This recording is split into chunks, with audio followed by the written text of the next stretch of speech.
Hi, Tony here and welcome to the channel. Now before we get into this review, I thought it'd probably best to clarify exactly what model of Pan America we're looking at, and this is the 1250 Special. The starting price of this bike is £15,500. This particular one is in the Gauntlet Grey metallic finish, which is an extra £250 option.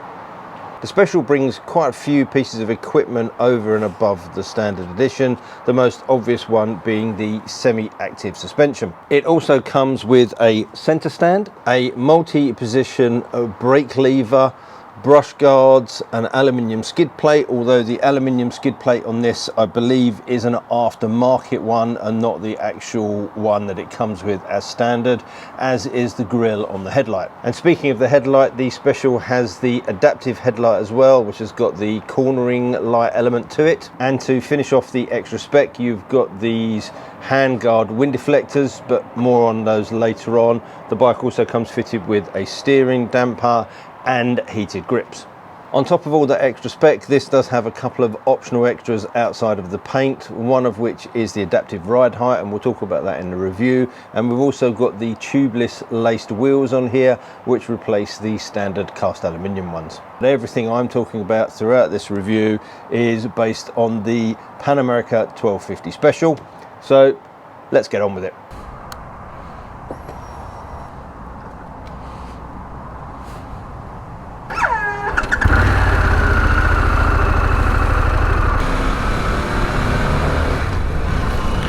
Okay, let's start by talking about this Revolution 1250 motor. It's a 1252cc V-twin, liquid cooled, dual overhead cam with variable valve timing. The motor itself puts out 150 horsepower and 128 newton meters of torque, and so far in my riding it's proved to be a very flexible engine, but it doesn't have that overtly strong pull that you feel from the sort of the cruiser range. I've recently ridden the Fat Bob with the 114 cubic inch Milwaukee 8 motor, obviously a different style of motor. This is obviously much smoother, it's got a much broader range of power. I like it, it's nice and flexible. It's got plenty of grunt. Oh, big long on the road. And overall it's a really pleasurable engine to ride and to cruise and to tour on.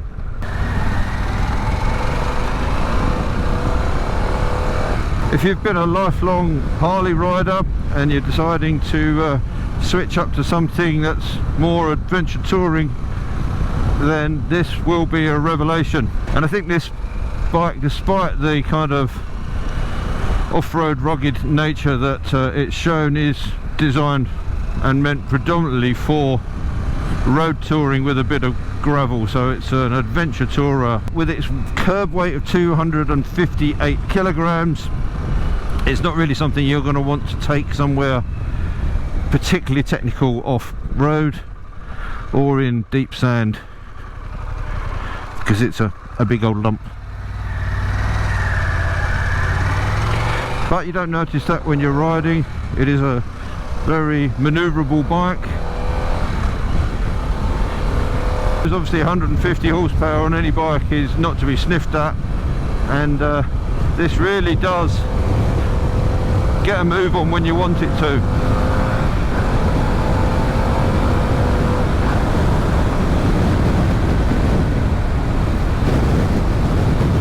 It's a bit blustery today. In fact, it's very blustery today, so I'm getting blown around quite a bit. But that, I guess, is another benefit of a bike weighing 258 kilograms. If you're crossing the big wide open expanse of the American plains with a crosswind blowing at you all day, then you will want a bit of substance underneath you. It's also just about to start to chuck it down with rain. But I've been riding this on a mixture of roads. I've ridden it on big A roads and windy country lanes like this. This is where I spend a lot of my time riding and exploring. This bike just laps it up.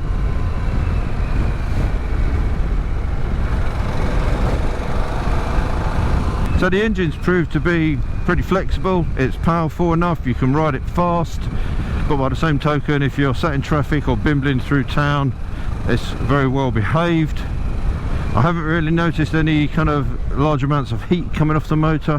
Having said that, it's not been particularly warm at the moment. 64 degrees Fahrenheit according to the clock here. I was riding yesterday and it was about 68, but I didn't notice anything untoward in terms of heat from the engine. But I think Harley have done a really good job with this motor. It's got a broad spread of power. It revs up to, I think redline's at about 9,000. I can't remember where the peak power comes in. I'll put that on the screen up there. But overall, really flexible engine, plenty of guts behind it, and very enjoyable to ride.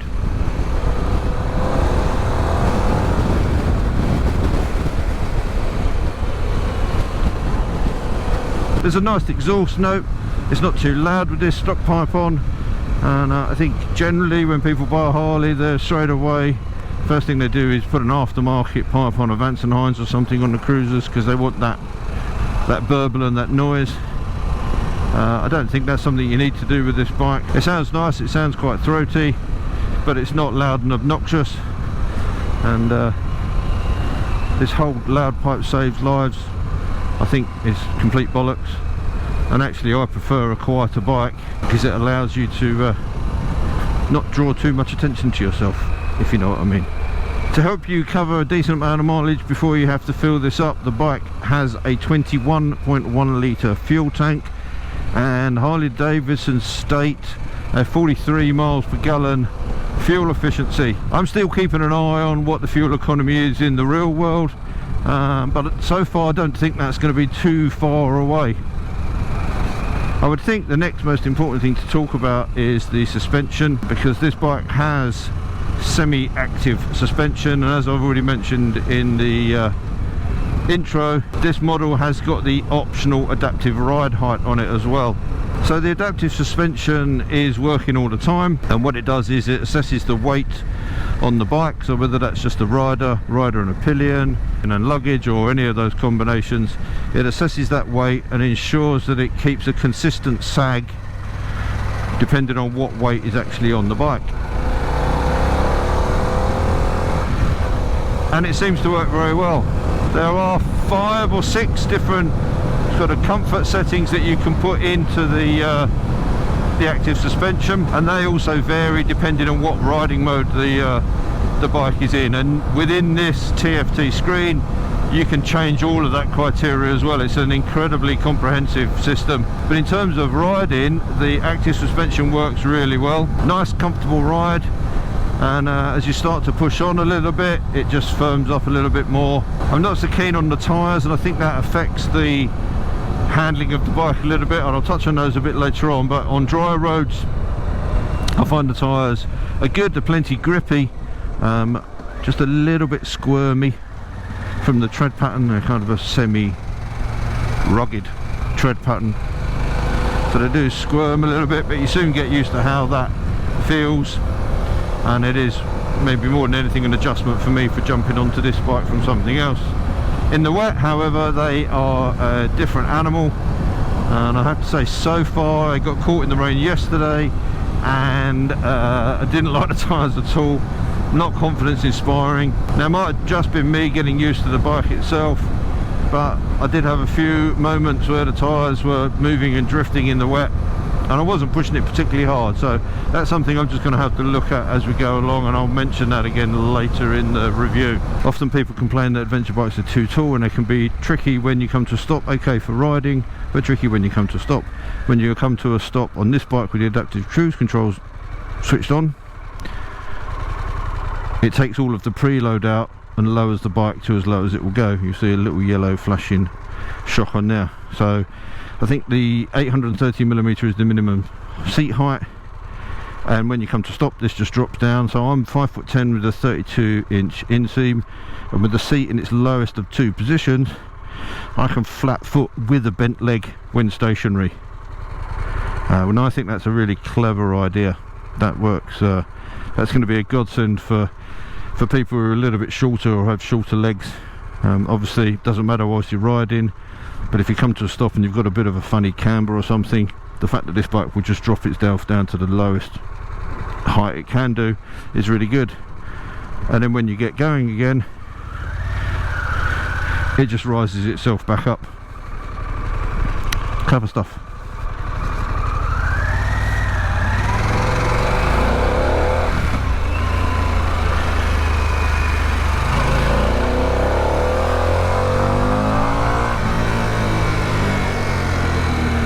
This seat is on its lowest seating position. I have no problem reaching the floor, but I do find my legs are maybe a little bit more bent, and the pegs actually are further back than I was expecting. So that means I'd probably opt to put the seat in its highest position. I should still be able to get the balls of my feet on the floor, and I know that when I come to a stop it's going to drop lower, but I'm just going to have that little bit of extra length between the seat and the pegs, so my legs are not quite as bent.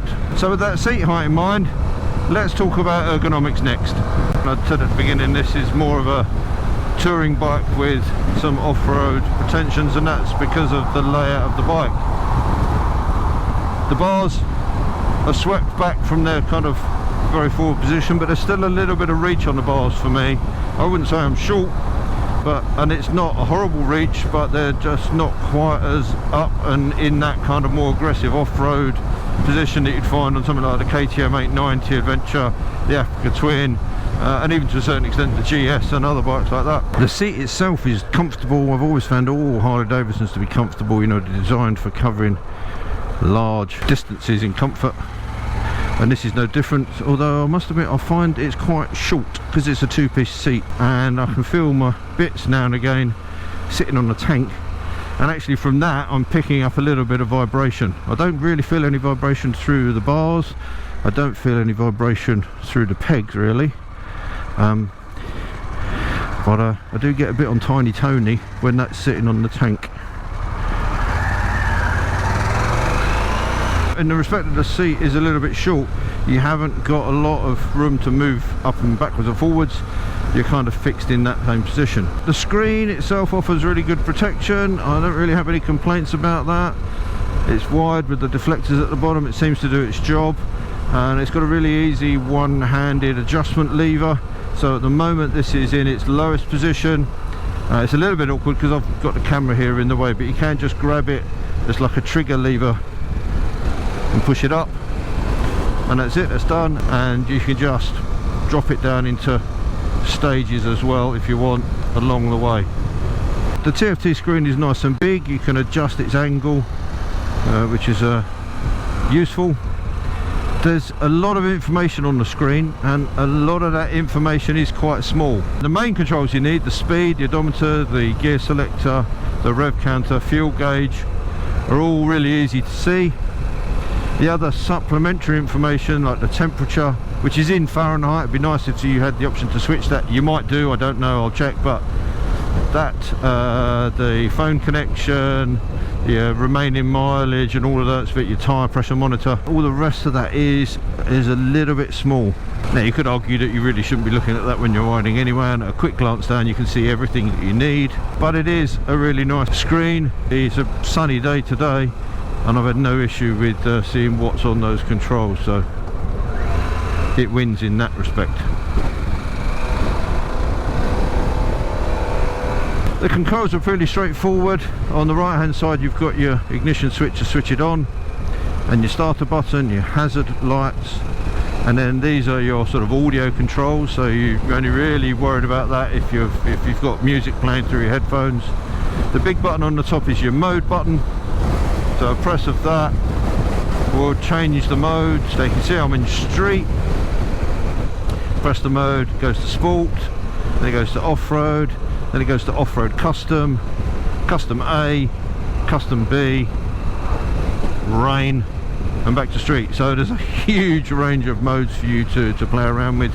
On the left hand side you've got your main beam switch, your heated grips, which this comes with, and the heated grips are very good. They get really hot really quickly, and you've got 3 levels of heat on there. The little toggle button and the button here are your cruise control, and then down here are the main buttons for your menus. I must also remember to show you the adaptive headlight in action, because we've got cornering lights on this as well, so I've got to remember to get out at night and show you how that works. and it works really well. As you can see, the throw from the LED headlight is pretty good as it is, nice and bright and white, but it's the cornering lights as you tip into a bend that just light up that apex, which make it much easier and much safer to see where you're going on very dark roads. As you can see, there's no street lighting, so I'm just relying on the headlight and the cornering lights themselves. The main beam throw could be a little bit further up the road, and I hadn't adjusted it. This was the first time I'd ridden with this at night, so I would tinker around with that if I owned the bike. But I was very happy with the brightness and the clarity of the headlights, and that cornering light system is just superb. Just stopping at that junction back there. It does take a bit of getting used to when this bike drops, because if you're not expecting it, all of a sudden it just goes so it's just something you need to get used to. I'm not going to talk about the styling on the bike because looks are very subjective. I know that when this launched there were a lot of people that absolutely hated it. There still are a lot of people that think it's the ugliest bike ever made. Personally, I didn't mind it. I like the fact that Harley didn't go down the route of trying to make it look like anything else. They decided to go with their own styling, and there's definitely a lineage in this bike that you can see in the Harley family, and I don't think it's too bad. I do automatically think of Bender from Futurama when I look at it, but he's probably my favourite character in there, so I don't think that's a bad thing. But yeah, it's subjective looks. It's not really worth talking about. If you like it, you like it. If you don't, you don't. So I think for the majority of buyers, this is going to hit the spot. It's comfortable for long distances. It's got plenty of power. You can ride it like a hooligan if you want to. It's going to put up with gravel trails. If you've got the skills, you can take it further off-road. It's a good all-round utilitarian vehicle. So as I say, this was my first impressions after riding the bike for a couple of weeks. I hope you found it useful. If you've been looking at these, I hope it's given you a little bit of insight as to what they're like to ride and what it's all about. If it's the sort of bike that does intrigue you, then definitely get yourself along to your local Harley dealership and take one out for a spin. A lot of the reviews I've seen of this bike have been very positive, so I was very interested to get on it and see if it matched up to what I was hearing. And yeah, I can kind of safely say that they're not wrong. So there have been quite a few positives during this review, and they're well deserved. But are there any negatives? Well, yes there are, and thankfully though they're only small niggles. The first thing is these handguards. I touched on them before, where they've got a quick release at the end. Not entirely sure what that's for. I don't know if that's just so that they come off in a crash, which kind of seems to defeat the object of these, unless they are purely wind deflectors, because obviously if that comes off you're likely to break your handle and damage all of that. Anyway, but I found that just leaning on the bike to push it, if you put your palm on that corner there when you push it, they come undone, and I just keep doing it, and the more they come undone, the weaker the plastic gets and the more rounded out it becomes, and the more it comes off easier. So that's not great. The other thing is side stand. It took me a while when they first dropped the bike off to spot where it was. So instead of normally where you'd kick the lever itself, there's a little tab that sticks out. I'll just stop so that I can show you. It is close to the gear selector, which you may be able to see there. It's just that tab there. My worry is that if you leave it running in neutral and do that, you may well accidentally kick it into first gear. So you just got to remember to switch it off before you do that, but mostly you would do that. But it's just a bit of an awkward position, and again the lock is similar to the other Harley Davidson's one, so you just got that sort of lean it and then it clicks into place to lock it. And on a bike like this I prefer just a rigid one that sticks out and you can stand it down, because on rough ground it's a little bit hit and miss as to how that's going to work. Power supply, there's a 12-volt USB on the bike. I know manufacturers are trying to push you into using their own kind of inbuilt navigation systems and stuff like that, but if you want to put an external unit on there, there's no 12-volt cigarette lighter as well, so if you wanted to run stuff like heated clothing or other accessories, you haven't got that option. The other issue is the wobbly screen. Now in reality in the road it's not too bad, it does move about quite a bit, but when you're riding on tarmac it just sort of sits where it is. In the lower position it doesn't move around so much. It might be a bit more of a problem off-road, but having said that, you're more than likely to put the screen in the lower position when riding off-road. I'm just going to go and give the bike a try on a little bit of byway. Now obviously this is not my bike, I'm riding on my own, so I need to be careful. I'm not going to go anywhere technical by a long stretch, but they just will give me an idea of what it's like on the rough stuff, and I suspect this is probably the only sort of place that this bike is likely to be taken anyway, and that's the little byway that runs through there. So I will change the mode, we'll put it into off-road mode, and let's see how we get on. And we'll see what these tyres are like. As I mentioned earlier on dry tarmac they're pretty good, if not a bit squirmy. On wet tarmac I haven't got a lot of confidence in them. We'll just see how it goes when things get muddy. I've also got to remember that I haven't got my waterproof trousers on, so I'm going to try and avoid as many of the puddles as I can, which given the looks of this might be easier said than done.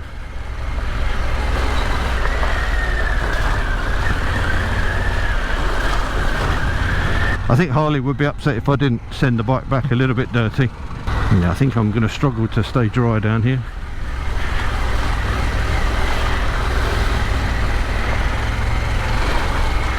The other thing again, if you're going to ride it off-road, would be to take the rubber bungs out of the foot pegs, because like all of those, when they get wet they just get slippery.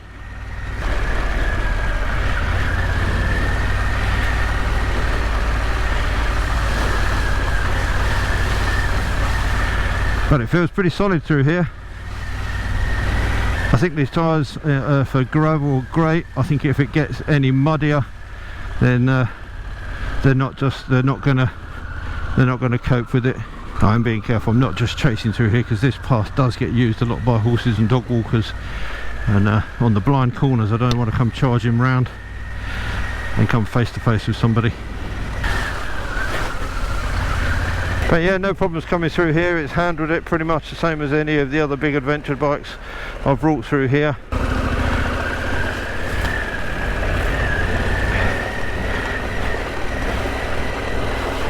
It's a pretty comfortable ride.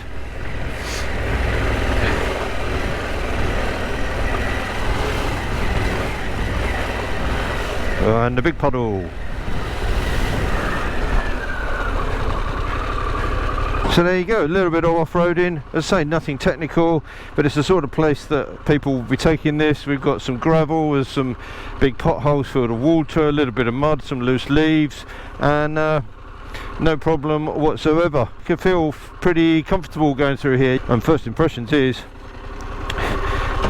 off-road, this will get you places. And I also noticed that in there, I didn't really pay that much attention to it, but the screen didn't really rattle around too much and actually didn't bother me, so I've had that as a negative. But actually I think the ease that you can set it and move it one-handed is more of a positive than the wobbliness is a negative. Well, that ended up being a longer video than I first intended, but there was so much to talk about on this bike that I wanted to make sure that I got as much of it in as I could with as much detail without going over the top. There's a few things worth mentioning that I didn't really have room to put into the review, one of which is the excellent navigation system. It's run from an app, so if you download the Harley Davidson app onto your phone, you've got a lot of other functionality with that app, but one of those is a navigation system. You can plan your routes, plot your routes on your phone, and then when you connect your phone to the bike via Bluetooth, which is a very easy process to do, you just hit the start ride, you get the turn-by-turn notifications come up in the bottom right-hand corner of the screen. Very clear, very easy to follow. And if you want to, you can obviously mount the phone on your handlebars, because then you'll get the map in front of you. But if you just want turn by turn and you want to put your phone away somewhere safely, it works really well.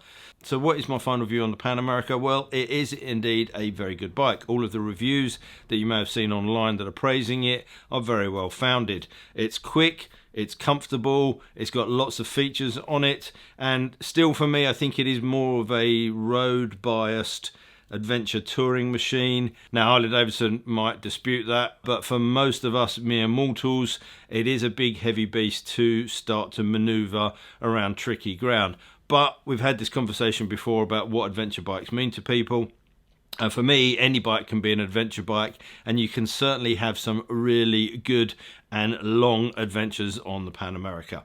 So I hope you found the video interesting. I hope you found it useful if it's a bike that you're interested in.